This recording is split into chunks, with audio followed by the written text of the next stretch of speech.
In today's video, we're going to cover the basics of shutter speed.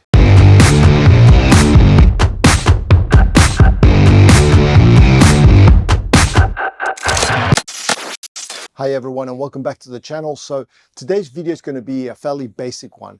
We're going to be talking about shutter speed, and shutter speed is one of the components of the exposure triangle. If you don't know what that is, the exposure triangle describes the three things that you need in order to have a correct exposure, which is ISO, aperture, and shutter speed. So today we're going into the basics of shutter speed, and I thought that the best way to describe to you how shutter speed works is to come up with a little rig, which I've got here. So what I have is a little rubber banana. That's going to be our subject today, and it's hanging by a string here.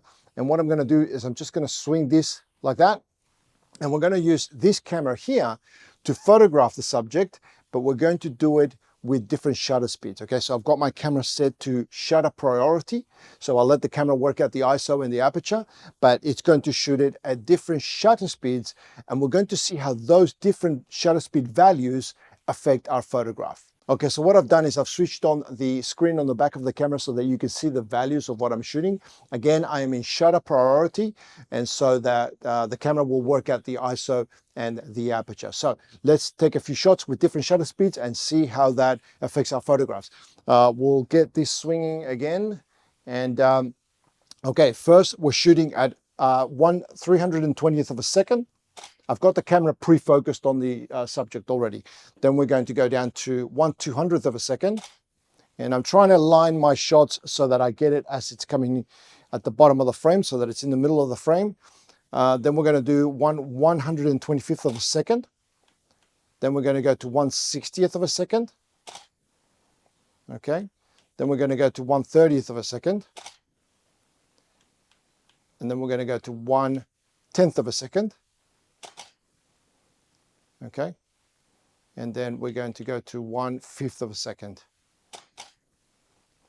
Okay, so let's grab those photographs, take them onto the computer and see what we got. Okay, so here we are inside of Lightroom, and we're going to have a look at the photos that we captured. So the first one that I have here is the one that was shot at 1/320th of a second. So obviously that's a very, very fast aperture. That's not a lot of time for the sensor to be exposed to any movement. For the most part, most things, unless they're moving very quickly, most things are going to be pretty sharp. And in this case, you can see that we froze the moment. It's pretty sharp. Well, it's actually not sharp because I missed focus. I was actually focusing on the bottom of the frame here. But you can see that there's no blurriness due to motion blur. Okay, and we're going to see that it'll become more apparent as we move over to the rest of the photographs. So that is the 1/320th of a second. Let's move on to the next one, which is 1/200th of a second. Now in here, I've actually got my focus pretty nailed, I think, but you can start to see motion blur. Okay, so this is where you can sense that the object is moving. I'll just zoom back a little bit to make it easier to see. And it'll become more apparent as we go down to the slower speeds. So this is 1/200th of a second. Let's have a look at them quickly. 1/125th of a second. Okay, again, motion blur. Now it's getting worse. So this is 1/60th of a second. And you can see now there's quite a lot of motion blur. Okay, let's quickly go through the rest of them. This is 1/30th of a second. It's almost unrecognizable, and as we go down to 1/10th of a second, you almost can't see it, and 1/5 of a second, it's almost disappeared. All right, so in this case, 1/320th of a second was the slowest shutter speed that you could use to try and freeze the frame. Now you may be asking yourself, why wouldn't you then always have a really fast shutter speed? And there's a few answers to this. There's no right or wrong answer. Sometimes you want to have a fast shutter speed, but when you do that, you need to make it up in with other components of the exposure triangle. So you may have to increase your ISO, which is going to degrade the quality of your photograph. Or you may have to increase the aperture of your lens, which is going to give you a more shallow depth of field. So those are all the different things that you need to keep in mind when you are setting up your shutter speed. But going back to the question that from a second ago, wouldn't I always want my photographs to be sharp and free from motion blur? And again, the answer is yes and no. So in most cases, the answer is yes. But there are situations where you want to have a really slow shutter speed. In some cases, you may even want something like a minute. And I'll go through a few examples now to show you what I mean. So long exposure photography is a really good example of this. Let me show you some photographs here that I've got to explain to you what I mean. So this is a photograph that was taken, I can't remember when I took this, and I don't have the information in here, but this is something that was probably around about 4 or 5 seconds speed. So not 1/5 of a second, but actually 5 seconds, okay, in as a shutter speed. And you can see that because you've got this movement of these car lights. So these are brake lights. You can see the red lights here. And you can see these trails. These trails are made because in 5 seconds, the car moved from over here to all the way over here, and it leaves that trail. So the sensor is recording all the movement that happens in those 5 seconds. Nothing else is moving in the frame, which is why long exposure photography is quite a popular thing to do. So you can see that everything else, obviously the buildings aren't moving, that nothing else is moving except for the car. So you get these beautiful little light trails. Let's have a look at another one here. This is another one that I took of Manly Beach in Sydney, and this was open, I remember, for something like 15 seconds. And what you have is the movement of the water that gives it this silky sort of, very smooth effect. So basically all the movement that occurred during those 15 seconds was captured in the photograph, and you end up with this sort of effect. So let's have a look at a couple more. This is the lonely tree that I shot when I was in Wales, and again I did the same thing. This was about a 10-second exposure, and you can see that the water is nice and smooth. Obviously water doesn't look like this in real life. This almost looks like it's frozen, but it wasn't. The water's got its normal natural movement. It's just that it evens it out and sort of gets an average. And when you leave the shutter open for a longer period of time with things such as water, which has a lot of movement. Let's have a look at a few more. So these ones are kind of, these are very popular sort of shots. Again, this was open for around about 5 seconds, I think, from memory. And it's just capturing all the